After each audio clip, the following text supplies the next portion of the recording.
오늘이 4월 첫 주입니다. 4월달 들었으면 금방 또 4월달 지나갈 겁니다. 오면서 보니까 꽃이 너무 아름답게 많이 피었어요. 제가 오면서 하나님의 작품은 역시 사람들이 그리는 그림 가지고는 게임이 안 된다는 그런 생각을 해봤습니다. 참 멋지게 많이 잘 피었어요. 오늘 말씀은 디모데후서 4장 1절에서 8절로 너는 말씀을 전파하라 라는 말씀으로 주일 예배를 올려드리겠습니다. 자, 디모데후서 4장을 한번 찾아.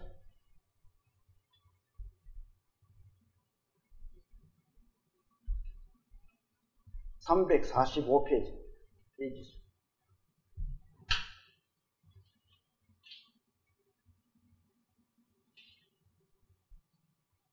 찾았으면 1절에서 8절까지를 마음을 모아서 같이 공독을 합니다. 자, 시작. 하나님 앞과 살아있는 자와 죽은 자를 심판하실 그리스도 예수 앞에서 그가 나타나실 것과 그의 나라를 두고 엄히 명하노니 너를 말씀을 전파하라. 때를 얻든지 못 얻든지 항상 힘쓰라. 범사에 오래 참음과 가르침으로 경책하며 경계하며 권하라. 때가 이르리니 사람이 바른 교훈을 받지 아니하며 귀가 가리워서 자기 사욕을 따를 스승을 많이 두고 또 그 귀를 진리에서 돌이켜 허탄한 이야기를 따르리라. 그러나 너는 모든 일에 신중하여 고난을 받으며 전도자의 일을 하며 내 직무를 다하라.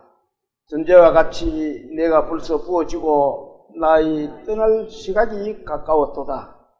나는 선한 싸움을 싸우고 나의 달려갈 길을 마치고 믿음을 지켰으니 이제 후로는 나를 위하여 의의 면류관이 예비되었으므로 주 곧 어려우신 재판장이 그날에 내게 주실 것이며 내게만 아니라 주의 나타나심을 사모하는 모든 자에게 도니라. 아멘. 기도드리겠습니다. 천지 만물을 지으시고 인간의 생사 화복을 주관하신 하나님 아버지, 이렇게 주님의 말씀을 듣도록 허락하심을 감사드립니다. 저희들이 지금까지 살아온 것도 주님의 은혜였습니다. 저희들의 남은 삶도 주님의 은혜 속에서 주님의 뜻에 합당한 삶이 될 수 있도록 주님께서 이끌어 주시고 도와주시옵소서. 저희들의 건강을 지켜주시고 항상 주님 앞에서 주님의 뜻에 따라 살아갈 수 있는 저희들 다 될 수 있도록 주님 인도하여 주시옵소서. 예배를 시작하는 시간입니다. 마치는 시간까지 성령께서 함께해 주시고 저희들 마음을 이끌어 주시옵소서. 예수님 이름으로 기도드립니다. 아멘. 이 디모데후서는 바울이 2차 로마 감옥에서 투옥됐습니다. 그리고 자신의 순교를 앞두고 있으면서도 믿음의 아들이자 동역자인 디모데에게 바울의 마지막 유언 같은 이 서신을 보낸 겁니다. 이 서신을 디모데에게만 갖는 것이 아니고 오늘 지금 우리에게까지 이 서신을 전하고 있습니다. 믿음의 그리스도인들은 어떻게 살아라 라고 말하고 있는 겁니다. 이 시간 모두 은혜의 시간들 되시기를 축복합니다. 바울은 1절에 보면, 4장 1절에 보면 바울은 말씀의 중요성과 엄중성을 두 가지에 대해서 내용을 말을 하고 있습니다. 자, 1절 한번 볼까요? 하나님 앞과 살아있는 자와 죽은 자를 심판하실 그리스도 앞에서, 하나님과 앞에 그리스도 앞에서 어떻게 한다고요? 살아있는 자와 죽은 자를 심판한다. 그러면서 하나님 앞에 그리스도 앞에서 심판을 한다는 거예요. 하나님은 성경에 이렇게 말씀을 하고 있습니다.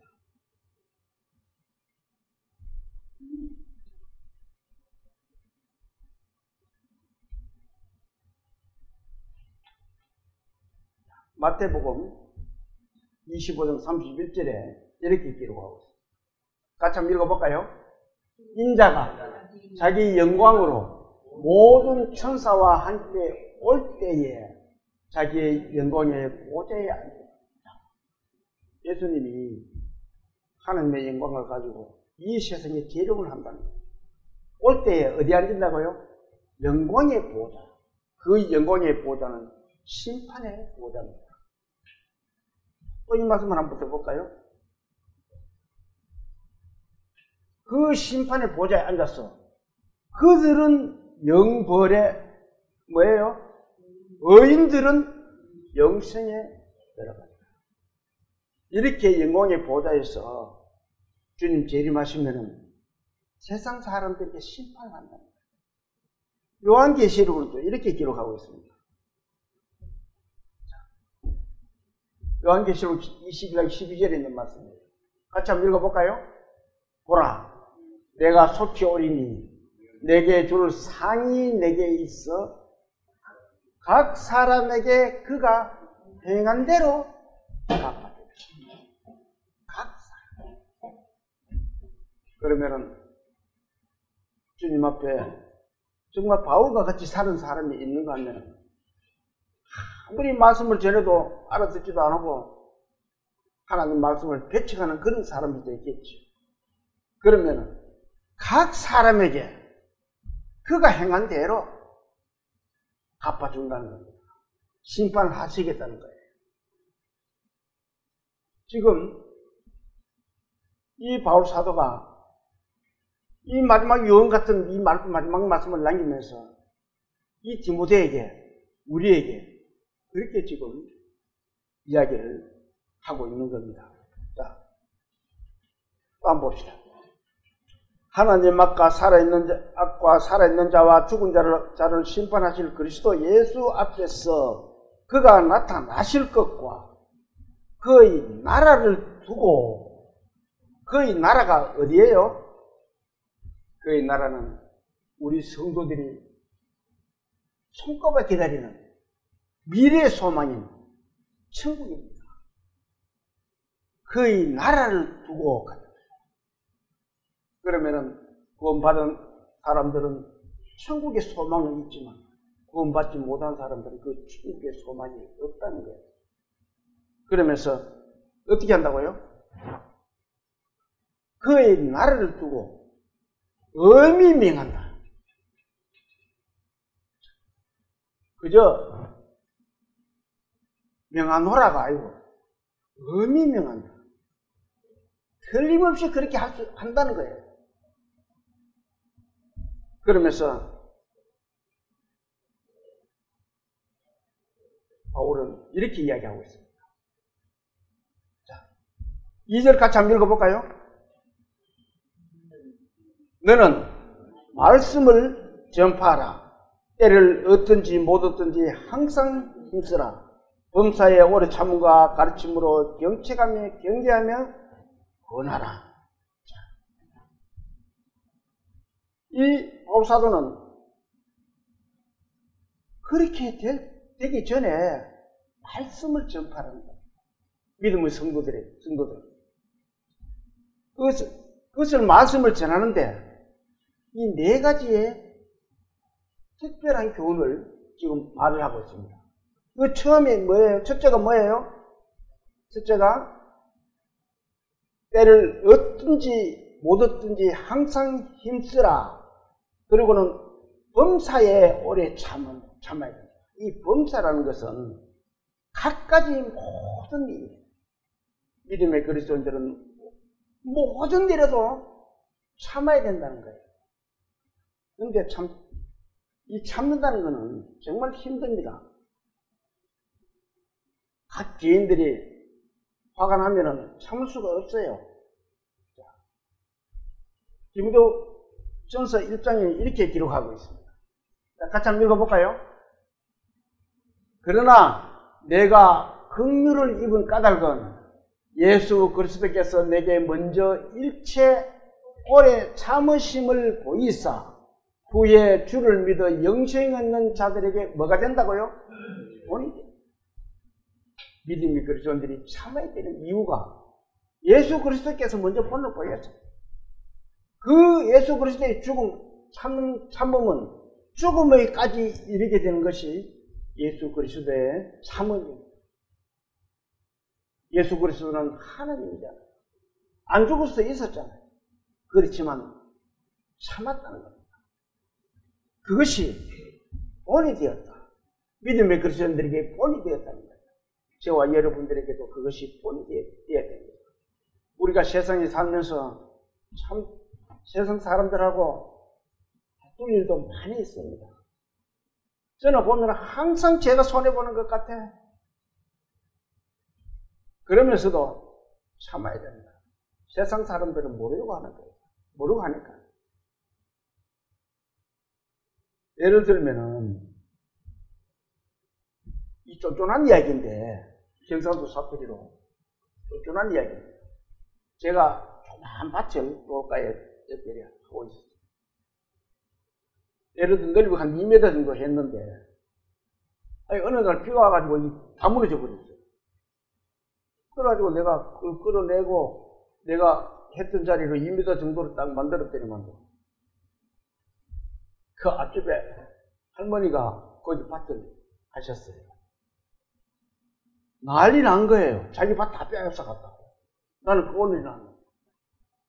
그래가지고 그 싸우지를 못하고 한 1m 정도를 줘버렸어요. 그러면 내가 남은 건 한 1m 정도만 남았어. 그래 또 어쩔 수 없이 또 물러나가지고 뒤쪽으로 가가지고 또 1m를 키웠어요. 그래가지고 한 2m 정도 만들어놨어요. 그랬으면은 거기다가 이렇게 사람이 다닐 수 있도록 좀 만들어줘야 되는데. 그걸 내가 그번 제초 소란 나는 걸로 해가지고 덮어놨더니만 빨리 그걸 치우래요. 이거 가지고 가든지 빨리 치우라 그래서 치워줬어요. 그러니까 그 끝까지 자기 밭을 또 해먹는 거예요. 사람 다니지도 못하고. 그러니까 우리 사람이 막 이야기를 하는 걸 내가 참아라. 그러면 뭐라. 그러나 지금 그렇게 하고 있습니다. 이 세상 사람들은요, 모르잖아요. 우리 아는 믿음의 그리스도인들은 참아야 돼요. 그들이 그렇다 손치더라도. 왜? 예수님은 얼마나 억울했습니까? 죄도 없이 죄인 누명을 쓰고 십자가에 돌아가시기까지 얼마나 원통하고 억울해요. 그 본을 보여주신 분이 예수님이라는 겁니다. 왜? 많은 사람들이 영생을 얻게 하겠죠. 우리도 혹여 그런 참음성으로서 또 내 이웃에 있는 사람들에게 본이 된다면 그들에게 혹여 하나님을 맞이할 수 있는, 영접할 수 있는 길이 될 수 있을지 모르기 때문입니다. 그래서 바울 사도는 오래 참으면 범사에 참으라는 거예요. 모든 일에 다 참으라는 거예요. 우리가 참을성이 없습니다. 그렇지만 이 말씀을 가지면 우리는 참을 수가 있어야 돼요. 참을 수가 있습니다. 우리가 주님 안에만 있으면 참을 수가 있어요. 그렇게 우리는 범사에 참아야 된다는 겁니다. 그리고는 또 뭐라 그래요? 범사에 오래 참음과 가르침으로 가르쳐야 된다. 사람들에게. 그런데 참 가르치는 일이 쉬운 일이 아닙니다. 어려운 거예요. 그러려 그러면은 내가 공부도 많이 좀 해놔야 돼요. 누가 묻는다면은 대답할 것을 미리 준비를 하라고 성경은 말씀을 하고 계십니다. 그리고 또 가르치려고 그러면은 제일 중요한 게 분별력이 있어야 돼요. 성도가 남에게 가르치려고 그러면 분별력이 있어야 됩니다. 어떤 것이 하나님의 진실된 말씀이고 어떤 것이 세상적인 것을 분별력이 있어야 돼요. 그렇게 해야만이 잘 가르칠 수가 있다는 겁니다. 그러면서 세 번째로 또 이렇게 말하고 있습니다. 범사의 오래 참음과 가르침으로 경책하며, 이 경책이라 말은 이 말을 듣는 사람들에게 정신을 똑바로 차릴 수 있도록 있는 겁니다. 말을 해주는 거예요. 세상에 그렇게 빠지면 안 된다. 정신 좀 차려라. 이렇게 해야 된다는 거예요. 그리고 이 세상 사람들이 그렇지만 우리 믿음의 그리스도인들도 정신을 똑바로 차려야 돼요. 자기 자신을 경책할 수가 있어요.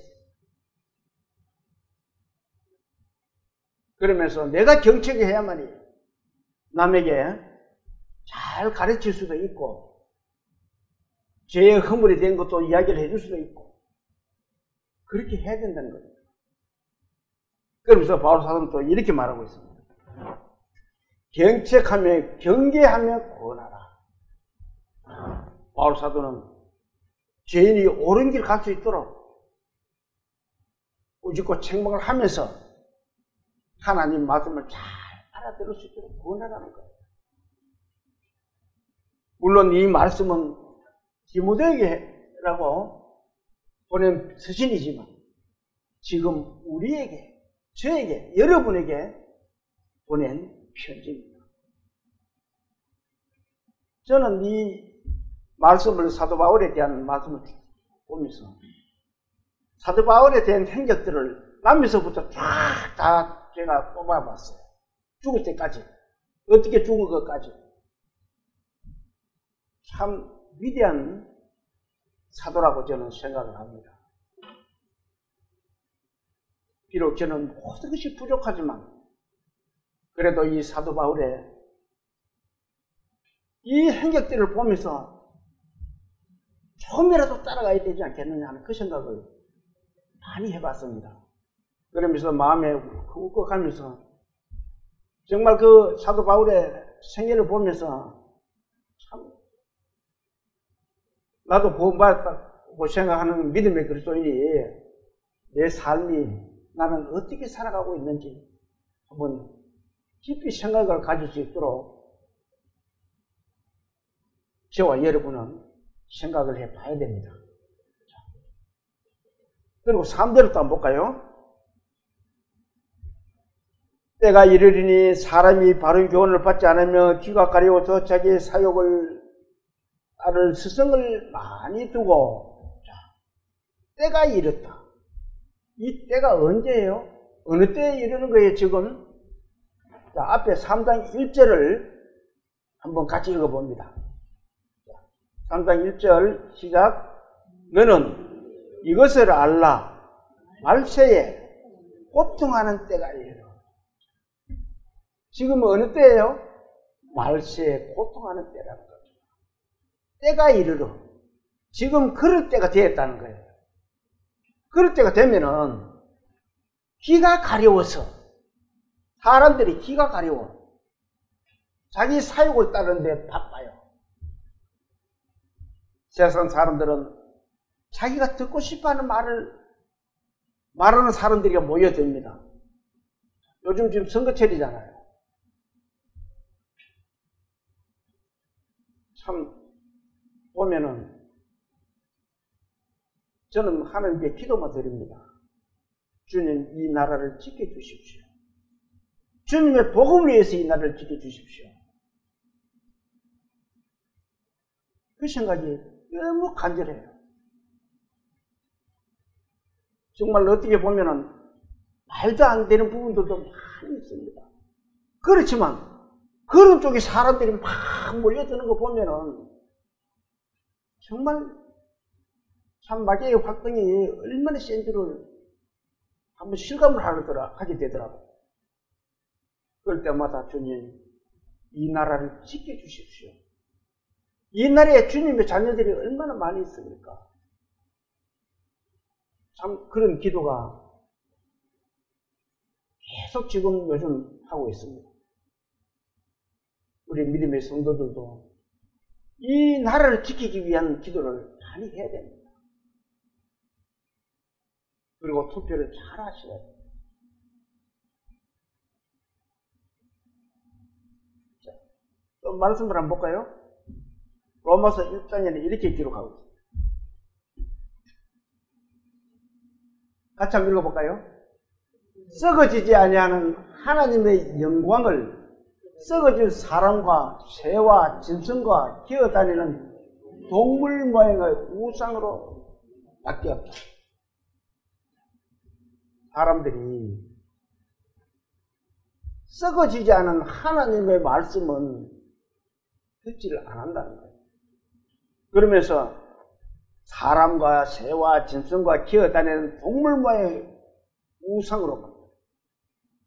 그런 것들이 우상이 되어 있다는 거예요. 또 한번 볼까요? 28절에 있는 말씀입니다. 같이 또 한번 읽어봅니다. 또한 그들이 마음에 하나님 두기를 싫어하며 하나님께서 그들을 그 성실한 마음대로 내버려 두사 합당하지 못한 일을 하게 하셨습니다. 이 사람들이 짐승과 이런 것들을 우상화하고, 저는 요즘 참 매스컴을 보나 또 세상을 보나 혹여 이런 것들이 우상이 아닌가 하는 생각을 해봅니다. 혹시 이 말씀을 듣는 분들 중에서 그런 분이 있다면 오해하시지 말고 들으시기 바랍니다. 이거는 제 생각입니다. 뭐냐면 요즘 반려라는 말을 많이 사용해요. 이 동물들이 반려가 되어버렸어. 원래 반려라는 단어는 부부만 쓸 수 있게 되어 있습니다. 반반짜기 때문에 남자 반 여자 반이 하여서 하나가 된다는 거예요. 그것이 반려지 짐승과 반려를 할 수가 없어요. 인간은. 그런데 요즘은 그것이 우리나라에 수천만 명이 지금 동물들하고 교감을 가지고 사람보다 더 좋아합니다. 그것이 어떻게 보면 우상이 아닌지 모르겠다는 생각을 해봐요. 어떻게 보면 마귀의 활동이 아닌가도 하고 저는 한번 생각을 해봅니다. 성경에 비춰봤을 때. 그리고는 요즘 또 어때요? 어떤 사람이 인기가 있으면 무슨 팬클럽 그것도 어떻게 보면 그 사람을 우상화하는 그런 경향이 아니냐. 제 개인의 생각으로 그렇게 봅니다. 맞습니다. 제가 성경의 말씀을 봤을 때는 그런 것들이 우상이 되더라는 겁니다. 그래서 말씀을 다시 한번 볼게요. 때가 이르리니 사람이 바른 교훈을 받지 않으며 귀가 가려워서 자기의 사욕을 따를 스승을 많이 두고, 그 스승이 조금 전에 제가 말을 했듯이 어떤 그런 팬클럽이나 동물들을 스승으로 여기고 있는 것 같아요. 그게 우상인데, 우리의 믿음의 식구들의 그런 것이 있다면 한번 각성을 해봐야 돼요. 생각을 해봐야 돼요.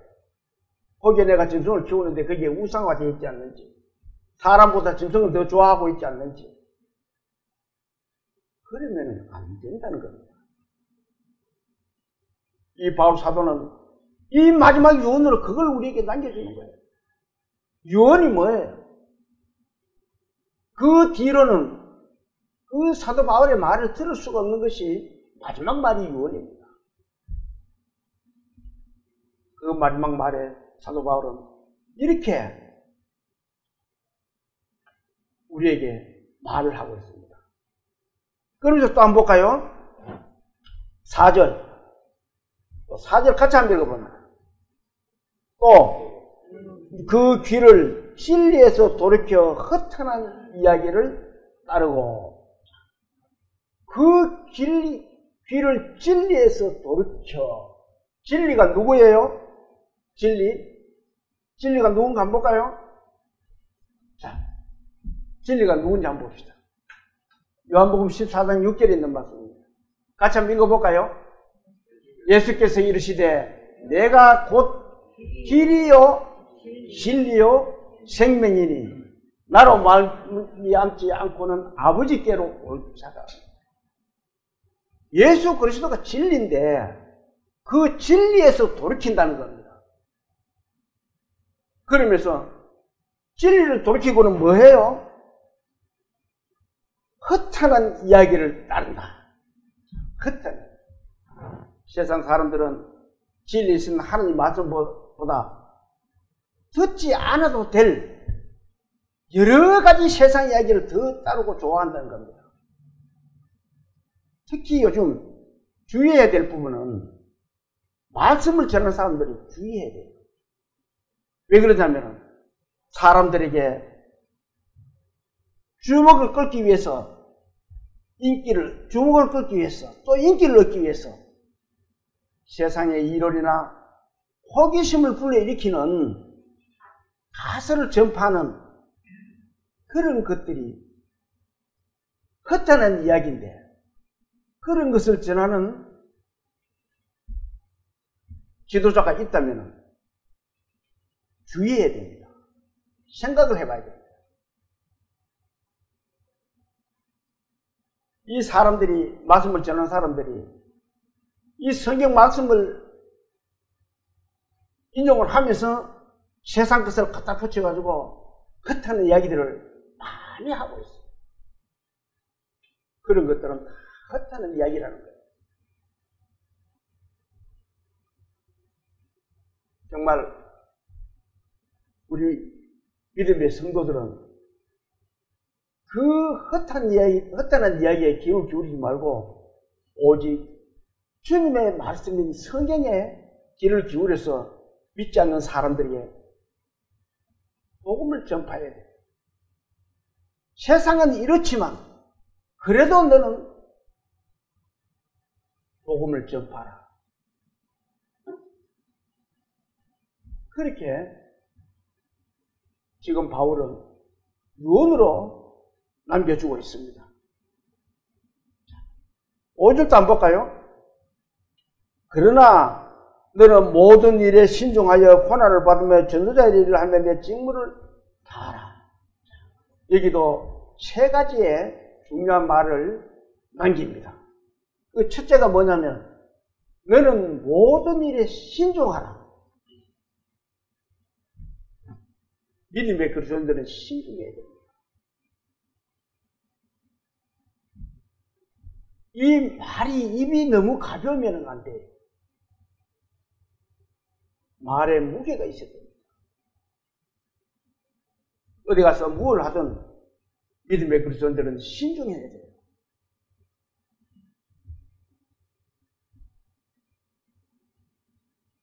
그리고 고난을 받으며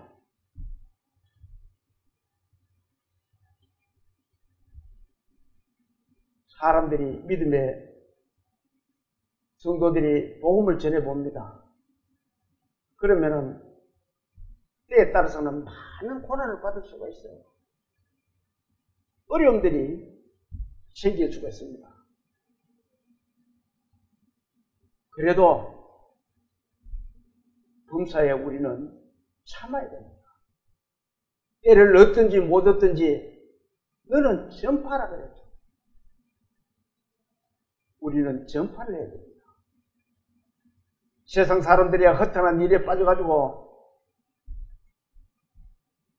우리 말을 듣지 않을지라도 그래도 우리는 그들에게 복음을 전하는 마음이 준비가 되어 있어야 되고 전해야 됩니다.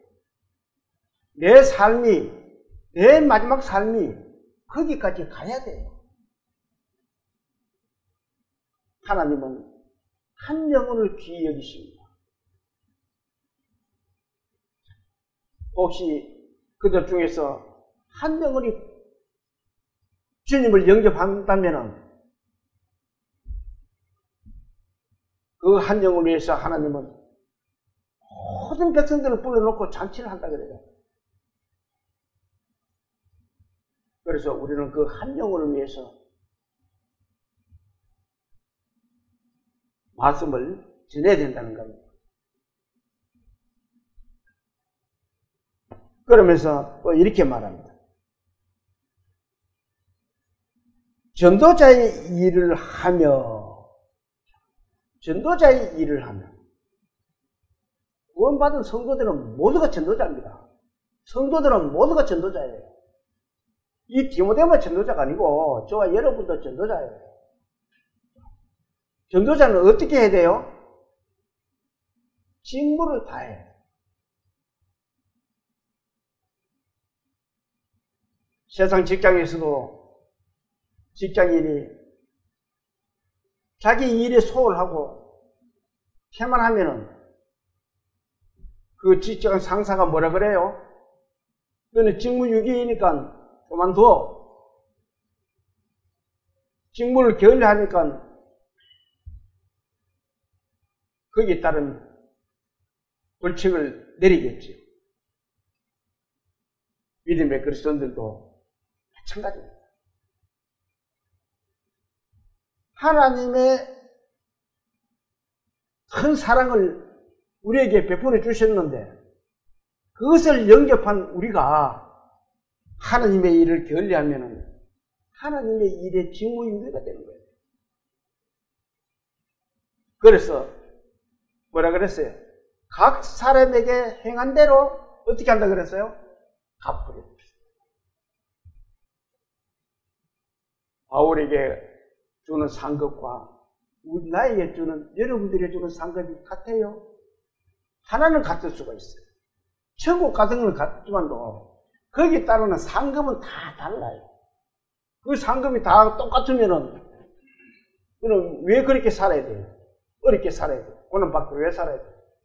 그렇지 않다는 거예요.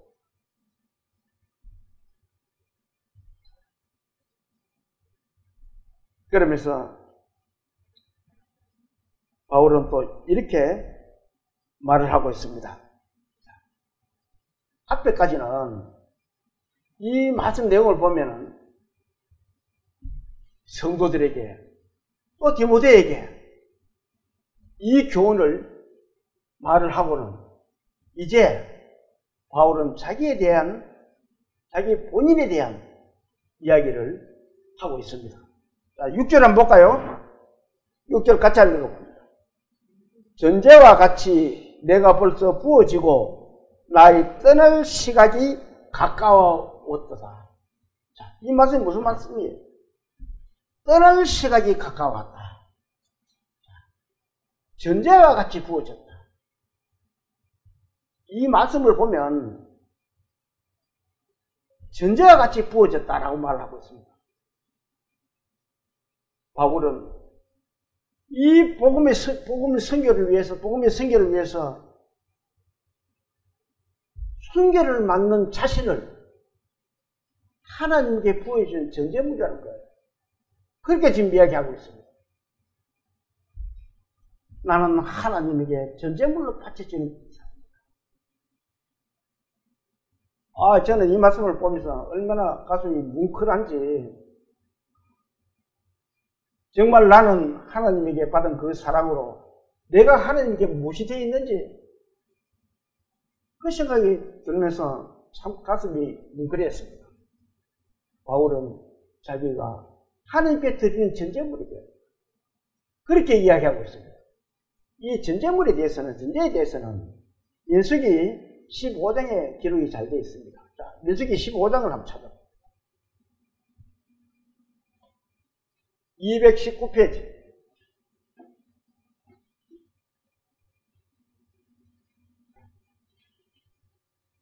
5절에서 10절까지를 같이 한번 읽어봅니다.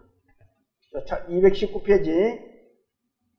자, 찾았으면은 15장 5절부터 시작. 번제나 다른 제사로 드리는 제물이 어린 양이면 전제로, 포도주 4분의 1 흰을 준비할 것이요 순양이면 소재로 고운 가루 10분의 2에 기름 3분의 1 흰을 섞어 준비하고 전제로 포도주 3분의 1 흰을 들여 여호와 앞에 향기롭게 할 것이요 번제로나 성을 갚는 제사로나 화목제로 수송아지를 예배하여 여호와께 드릴 때에는 소제로 고운 가루 10분의 3 에바에 기름 반 흰을 섞어 그 수송아지와 함께 드리고 전제로 포도주 한 흰을 드려 여호와 앞에 향기로운 화제를 삼을지니라. 이 말씀을 제가 보면서 이 번제물을 드릴 때마다 이 전제가 부어지는 게 달라요. 왜 이렇게 다를까? 5절을 보면은 어린 양이면은 전제로 포도주를 얼마나 부어요? 4분의 1 흰을 부어요. 4분의 1 흰. 그러면 순양이면 전제로 포도주를 7절 한번 보세요. 포도주를 얼마나 부어요? 3분의 1을 부어요. 앞에는 4분의 1을 붓고 순양이면은 3분의 1을 붓고 그 다음에 8절을 보면 수송아지를 잡을 때는 10절에 얼마를 부어요? 전제로 포도주 반 흰을 드려. 이 드릴 때마다 번제를 드릴 때마다 짐승의 제물마다 이 전제를 드리는 것이 다 달라요. 왜 그래요?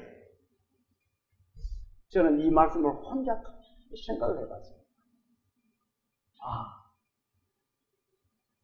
그 전제물이 사도 바울과 같은 사람도 되고 또 나와 여러분 같은 사람도 될 수 있고 그런 것이 아닌가 하는 제 나름대로 그 생각이 들더라고요. 그러면서 3분의 1이 되는 사람이 있는가 하면은 반 힘이 되는 사람도 있을 수 있다. 우리의 믿음의 생활이 어떤 삶을 사느냐에 따라 가지고 그 전제로 부어지는 것이 다를 수 있겠다.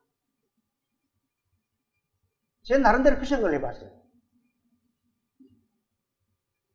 왜 이렇게 부으락했는지는 성경에 어디서 기록이 없습니다. 제가 이 말씀을 찾기 위해서 많은 것을 찾아봤습니다. 그런데 이렇게 다르게 붓는 이유가 없더라고요. 그래서 저는 결론을 그 믿음의 분량대로 붓는 이 포도주를 부어주는 이 전제라는 말은 포도주를 그 제물 위에서 붓는 것을 말하는 겁니다. 번제를 하기 전에 거기서 부어지는 거예요. 그래서 각자가 이 전제물이 다를 수 있겠다. 그 생각을 해본 겁니다. 자, 근데 이 바울은 자신이 하나님께 부어지는 전제물이 되었다는 거예요. 자, 본문 6절을 또 봅니다.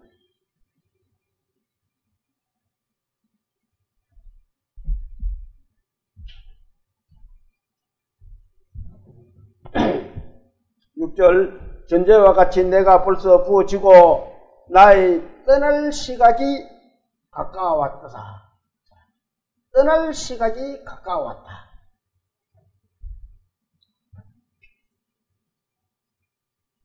바울의 순교 시간이 가까워왔음을 말하고 있습니다. 벌써 이미 감옥에서 있으면서 언제쯤 죽는다는 것을 대충 짐작을 했는 것 같아요. 이 서신은 디모데와 모든 교회에 보내는 바울의 유언입니다. 그러면서 주님을 마지막 전하는 내용이에요. 저는 이 말씀을 보면서 내가 죽는 날까지 이렇게 바울같이 죽음을 지나다가 죽어야 되겠다. 그 생각을 해봤습니다. 다시 또 7절을 한번. 7절도 같이 한번 읽어볼까요? 나는 선한 싸움을 싸우고 나의 달려갈 길을 마치고 믿음을 지켰으니. 선한 싸움을 싸웠다. 어떤 선한 싸움을 싸웠는지 한번 볼까요? 고린도후서 11장을 한번 찾아봅니다. 297페이지. 신약 성경 297페이지.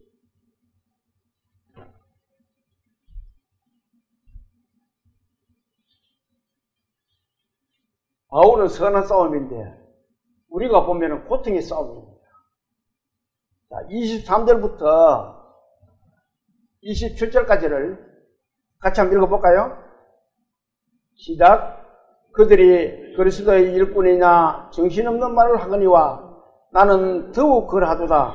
내가 수고를 넘치도록 하고 옥에 갇히기도 더 많이 하고 매도 수없이 맞고 여러 번을 죽을 뻔하였으니 유대인들에게 40에서 하나 감한 매를 5번 맞았으며 3번 태장으로 맞고 1번 돌로 맞고 3번 파손하고 일주일을 깊은 바다에 지냈으며 여러 번 여행하면서 강의 위험과 강도의 위험과 동족의 위험과 이방인의 위험과 시내의 위험과 광야의 위험과 바다의 위험과 거짓 형제 중에 위험을 당하고 또 수고하고 하며 애쓰고 여러 번 자지 못하고 줄이며 목마르고 여러 번 굶고 춥고 헐벗은 노라. 사도 바울의 선한 싸움. 이것이 사도 바울의 선한 싸움입니다. 저와 여러분은 어떤 선한 싸움을 싸우고 있어요? 저는 이런 말씀을 볼 때마다 저는 양심을 가책이 돼가지고 정말 이 바울을 닮아간다 하면서 나는 어떤 선한 싸움을 싸우고 있는지 그 생각을 참 많이 해봅니다. 이 바울이 주님의 복음을 위해서 이렇게 고생을 많이 하고 죽을 고비를 몇 번이나 넘기고 이 복음 전한다는 게 그렇게 쉬운 것이 아니다는 거예요. 그러면서 내가 이제는 선한 싸움을 싸우고 이렇게까지 왔다. 그렇게 지금 말하고 있는 거예요. 자, 28절도 같이 한번 읽어볼까요? 이 외의 일은 고사하고 아직도 날마다 내 속에 늘리는 일이 있으니 곧 모든 교회를 위하여 염려하는 것입니다. 이 말씀 참 정말 마음을 찡하게 만들어요. 그렇게 죽을 고비를 넘으면서도 달려왔는데 그래도 그 마음에 뭐가 있다고요? 모든 교회가 있다. 우리에게 이 마음이 모두가 심어질 수 있으면 정말 좋겠다는 그런 생각을 해봅니다. 내 속에 교회를 위해서, 주님의 교회를 위해서 내가 얼마나 희생을 하고 살아가는지 한번 가짜같이 생각해보는 시간이 되었으면 좋겠어요. 우리 교회에 나오지 않은 분, 다른 교회에 다니시는 분들도 마찬가지입니다. 이 말씀을 들으시는 분들은 이 내용을 한번 깊이 새겨봐야 돼요. 세상에 허탄한 이 이야기에 귀를 기울일 것이 아니고 정말 내가 주님의 교회를 위해서 내가 얼마나 희생을 하며 살아가는지를 한번 생각해 봐야 돼요.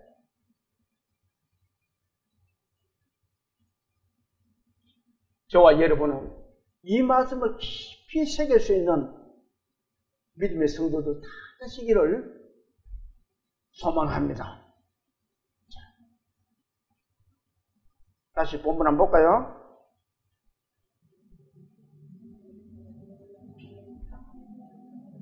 (7절) 나는 선한 싸움을 싸우고 나의 달려갈 길을 마치고 믿음을 지켰으니. 믿음을 지켰다. 그렇게 어려운 고통이 있어도 나는 믿음을 저버리지 않았다. 옷 칼이 목에 들어와서 예수 믿지 않으면 죽인다라고 해도 나는 믿겠다 그 말이잖아요. 그래도 나는 믿음을 지켰다. 바울은 그 어려웠던 환경 속에서도 주께서 주신 그 참생명의 믿음을 끝까지 지켰다는 겁니다. 그 말씀을 마음에 잘 간직하고 또 신뢰하고 그 주님께 충성을 다했다는 거예요. 그러면서 그 믿음을 잘 지키고 여기까지 왔다.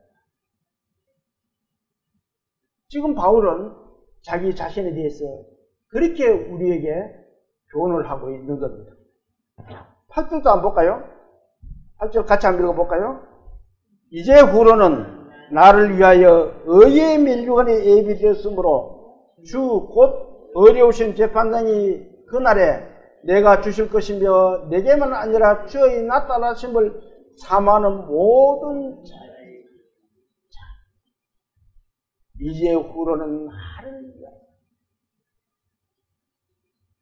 바울은 자신이 받아야 할 상급에 대해서 지금 말을 하고 있습니다. 그 상급이 뭐예요? 의의 면류관이 예비되어 있다. 바울 사도에게 의의 면류관이 예비되어 있다고 말씀하고 있습니다.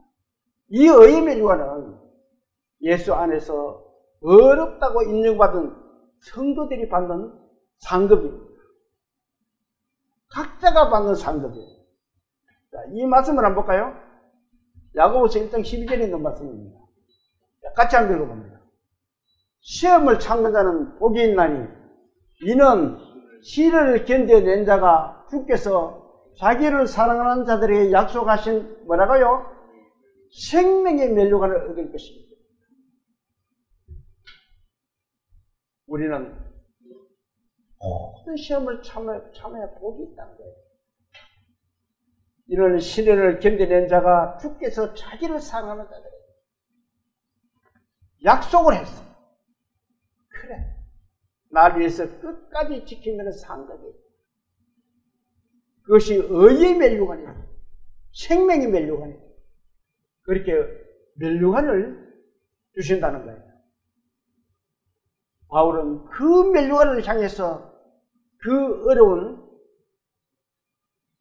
세상과의 싸움에서 승리하는 그 모습을 우리에게 이렇게 보여주고 계시는 겁니다. 그리고는 그 의의 면류관을 누가 줘요? 의의 면류관을 한번 볼까요?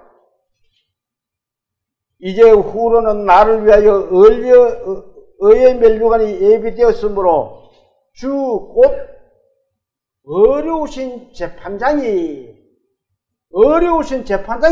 준다라고 말을 하고 있습니다. 그 날이 언제예요?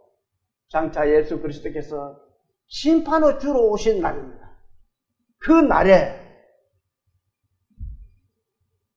저와 여러분은 그 날이 주님 앞에 섰을 때 정말 세상에서 승리하면서 잘 살았다, 고생했다, 착한 종아, 이렇게 칭찬받을 수 있는 저와 여러분이 다 되시기를 소망합니다. 그 의의 면류관을, 그러면서 주님께서 저와 여러분에게 그 의의 면류관을 씌워주는 것을 한번 상상을 한번 해보자. 부끄럼 없는 의의 면류관을 받을 수 있는지, 안 그러면 부끄럽게 받을 수 있는 건지 한번 각자가 생각을 해봐야 된다. 그러면서 그날에 내게 주실 것이며 내게만 아니라, 내게만 아니라 또 누구에게 준다고요? 한번 읽어볼까요? 내게만 아니라 주의 나타나심을 사모하는 모든 자에게. 그저 모든 자에게가 아니고 주의 나타나심을 사모하는 자. 예수님이 재림하시는 그날을 고대하는 마음들이 있는 사람, 그런 사람들에게 그 의의 면류관을 씌워주신다는 거예요. 여러분은 그 의의 면류관을 받을 준비가 되어 있습니까? 저에게 묻는다면 저도 자신은 없어요. 그렇지만 노력은 해야 됩니다. 각자가 노력을 해야 돼요. 그 노력이 너는 전파라 때를 얻든지 못 얻든지 그 주님의 말씀을 전하는 겁니다.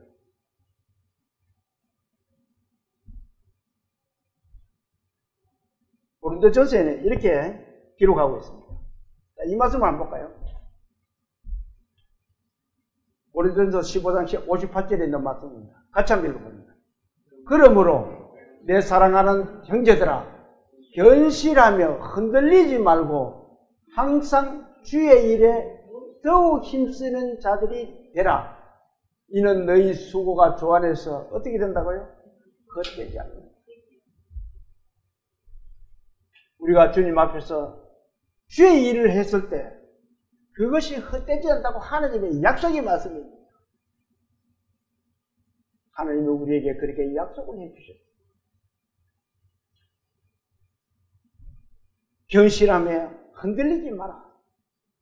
세상에 아무리 좋은 것이 있어도 그런 것에 흔들리지 말고 세상 사람들이 이야기하는 그 헛하는 이야기에 귀를 기울이지 말고 오직 주님의 복음을 위해서 열심히 살아가는 거예요. 그것이 우리가 받을 의의 멸류관을 준비 과정입니다.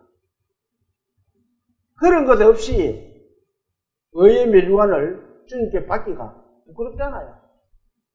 예를 들어가지고 학교에서 공부를 했는데 시험은 100점 맞은 사람도 있고 95점 맞은 사람도 있는데 어떻게 하다 보니까 100점 맞는 사람은 상을 못 받고 95점 맞은 사람이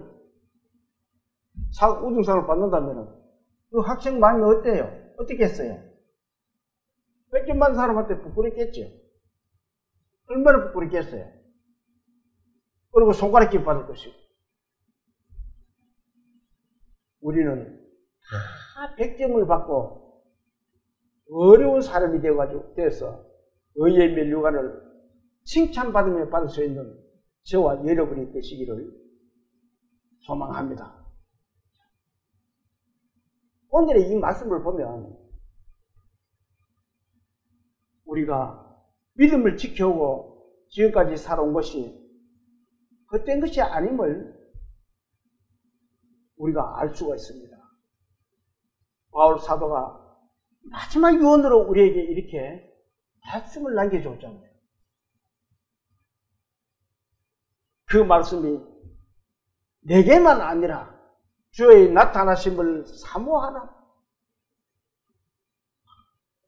주님 언제 오십니까? 정말 주님만 바라보고 사는 그런 사람이 되어야 된다는 것을 우리에게 마지막 유언으로 교훈하고 있는 겁니다. 그래서 우리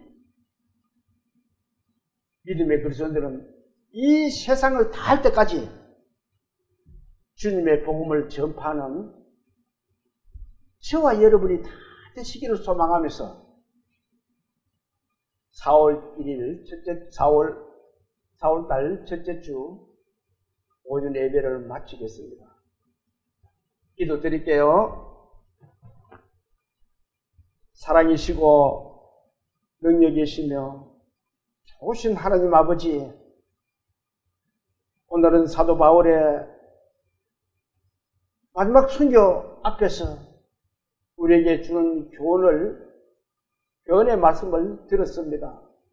주님, 저희들은 모든 것이 부족합니다. 주님께서 저희들의 마음을 붙들어 주시고 정말 의의 멸류관을 부끄럼 없이 받을 수 있는 저희 믿음의 성도들 다 될 수 있도록 주님 도와주시옵소서.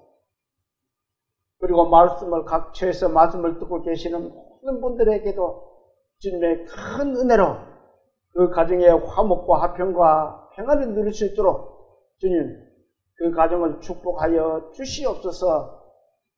저희들의 남은 삶도 주님의 은혜 속에서 살아갈 수 있는 저희들이 될 수 있도록 도와주시고 또 저희들이 각처에 돌아가서도 항상 주님을 저버리지 않는 삶이 될 수 있도록 이끌어 주실 것을 부탁드리며 예수님 이름으로 감사드립니다. 감사하며 기도드립니다. 아멘.